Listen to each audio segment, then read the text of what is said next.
I started writing the poems to say thank you to some of the people who had helped me. So I wrote a thank you poem to the radiologists, and that went down very well. In fact, the lady who I read it to and then gave it to started to cry and was very moved by it, and that made me think, actually it's a good way to say thank you, it's different. So I wrote a poem to my oncologist and to the surgeon and to the breast team, and because they were successful, then I wrote about how I felt as well, and it became a book. My husband and I started to sell the book, and we made quite a lot of money from that to put towards the appeal. And also I did a few talks and people gave donations because of the talks. So that's how we came involved, really.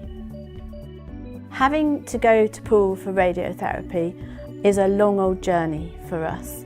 It took us well over an hour to get there, and that's quite a commitment because I had to go for 15 visits. So it was long and arduous, but the actual radiotherapy was totally fine there. If I could have had the radiotherapy treatment in Dorchester, it would have been a really, really big difference to us, and to me in particular.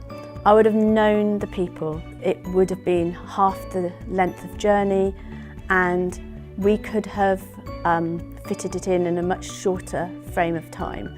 I have my radiotherapy in the winter, so it was a long journey and sometimes not very easy driving as well.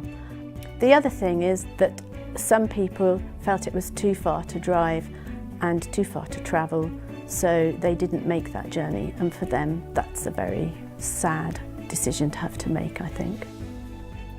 I'd like to thank people very much for supporting me and helping me to raise this money towards the appeal. We're nearly at the end now, so please, I would encourage anybody who can to support this. It's such a worthwhile appeal and it's such a really good cause.